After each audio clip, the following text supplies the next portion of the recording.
Como he dicho antes, el concepto de mediación es fundamental porque precisamente la mediación nos enseña cómo estas realidades que están preexistentes a nosotros, que son objetivas, cuando nosotros nacemos, los que hemos nacido aquí mismo, nos hemos encontrado ya con 50.000, con 60.000 años de historia de hombre de Cromañón, con 300.000 años de evolución de hombre moderno y con 6 millones de años de evolución de los homínidos, etcétera, etcétera, la realidad está dada.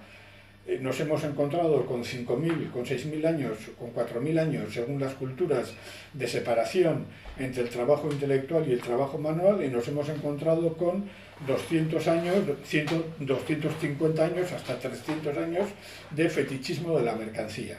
Son realidades que están ahí. Nosotros hemos venido al mundo y desde que hemos nacido pues hemos visto mercancías por todas las esquinas.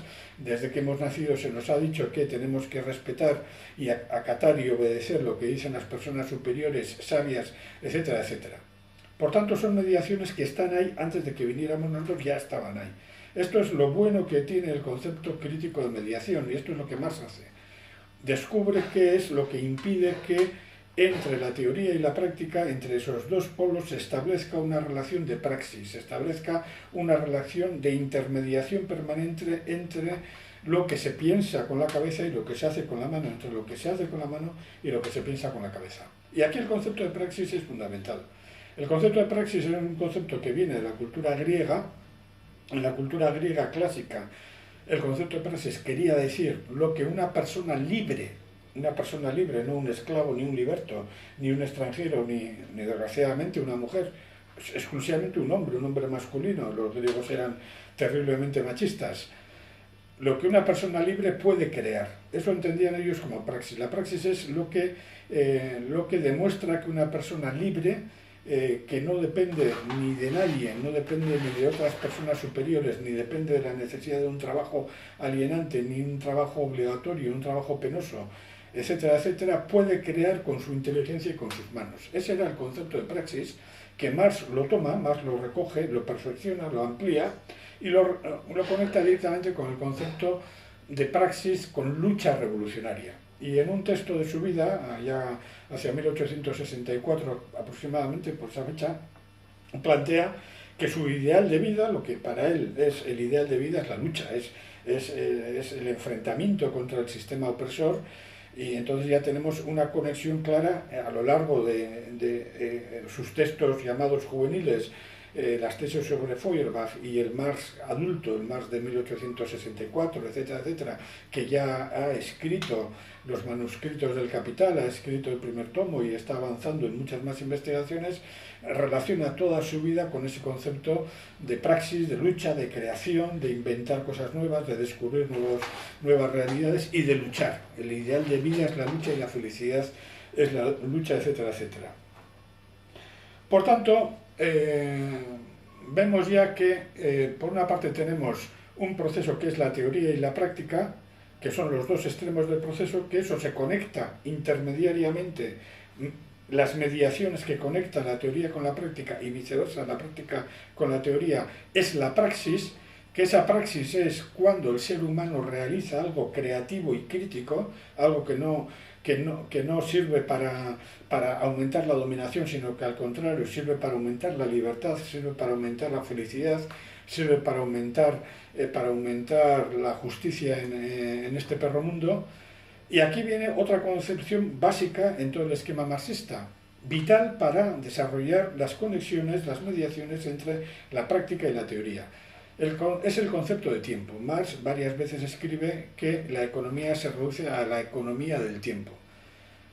Si nosotros en una sociedad capitalista, o en una sociedad feudal, o en una sociedad asiática, o en modo de producción tributario, etcétera, o esclavista, tenemos que trabajar 12 horas al día, tenemos que trabajar en el taller 8 horas, tenemos que dedicar 2 horas a ir del taller a casa, y luego tenemos que dedicar otras 2 horas para no sé qué, y más luego dormir, en realidad sumamos todos y nos quedan 3, 4, 5 horas de vida descansada, de vida con plenas facultades, de vida con el cerebro y con la personalidad y con la psicología emancipada, no agotados, ni nerviosos, ni confundidos, ni furiosos por la explotación capitalista y que por tanto tenemos en ese momento, en esas poquitas horas de tiempo libre al día, a la revolución, a la literatura, a la cultura, al amor, al placer, a la libertad, etc. El tiempo humano, desgraciadamente, se divide en tres partes. El tiempo de trabajo, que puede ser, la inmensa mayoría es un trabajo explotado por el sistema capitalista, es un trabajo penoso, es un trabajo obligado, trabajo necesario para sobrevivir, etcétera, etcétera. El tiempo de recomposición de la fuerza de trabajo, que incluye las horas que necesito descansar, las horas que dormir, las horas que necesito comer, las horas que necesito liberarme de los problemas que tengo en la cabeza, que necesito estar relajado, etcétera, etcétera. Y luego lo poquito que queda es el tiempo propio, el tiempo libre, mi propio tiempo. Todos los estudios confirman que la mente humana solamente es capaz de crear arte, de crear cultura, de crear liberación cuando el cerebro le funciona al 100%. Cuando está descansado, cuando no está sujeto a tensión, no está sujeto a nervios, no está sujeto a nada de eso. Cuando ha desarrollado por fin el tiempo libre. Pues esto es fundamental. La praxis es aumentar el tiempo propio, el tiempo libre, el tiempo que permite la creatividad y el desarrollo de todas las potencialidades humanas. Pero claro, el sistema capitalista impide esto. El sistema capitalista es muy consciente que gente, si las clases trabajadoras tuviéramos 10 horas de tiempo libre y dedicásemos esas 10 horas a debatir, a reunirnos, a estudiar, a hacer manifestaciones, a aprender a hacer cosas, etcétera, etcétera, eso se volvería contra ellos. Entonces, el problema que hace el sistema burgués, intentar reducir el tiempo libre. ¿Cómo lo hace? Pues lo hace básicamente con 4 sistemas. Por una parte, aumenta el tiempo de trabajo, y eso se está viendo con la crisis actual, pero es una tendencia del sistema capitalista. Aumenta el tiempo de trabajo, más horas de trabajo y trabajo más intenso, trabajo que agota psicológicamente, que agota los nervios, que agota la salud, que produce enfermedades, etc. ¿Para qué? Para que no tengamos tiempo libre. Para que estemos tan agotados después del trabajo que no tengamos ni ganas ni capacidad de ir a una reunión, de venir a este debate, de ir a una asamblea, de ponernos a leer una ponencia, de ponernos a discutir, porque estamos física y psicológicamente agotados. Esta es una trampa, es una arma brutal en el sistema capitalista. Un segundo instrumento, ya que no puede hacer que las 24 horas del día sean de tiempo de trabajo o que 16 horas del día sean de tiempo de trabajo, porque 8 inevitablemente hay que dormir, si no nos morimos al tercer día o al cuarto a lo máximo, pues ¿qué hace?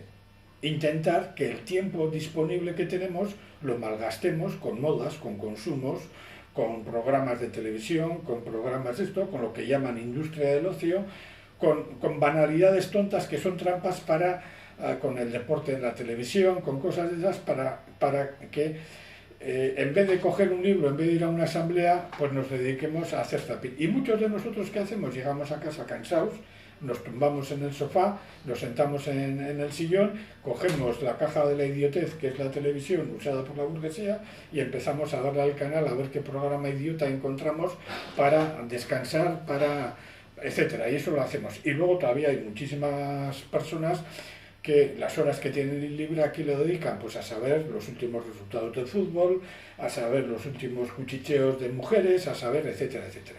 Ese es un segundo medio del sistema capitalista.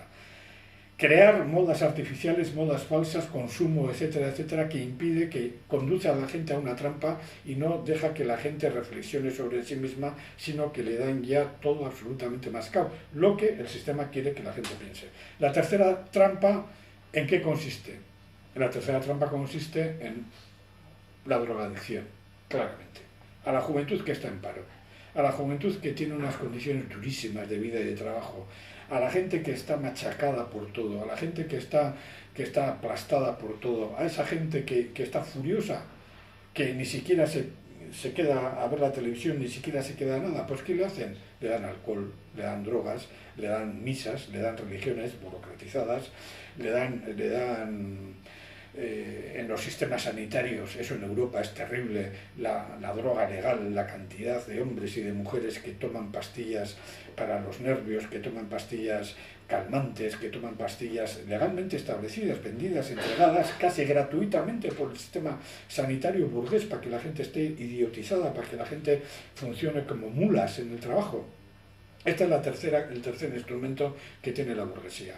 Un sistema masivo de drogadicción. Por una parte las drogas ilegales y por otra parte las drogas alegales, las que están todavía toleradas, y luego una inmensa masa de drogas legales, desde el alcohol en grandes dosis hasta todas las drogas que venden y que entregan gratuitamente los sistemas de sanidad pública.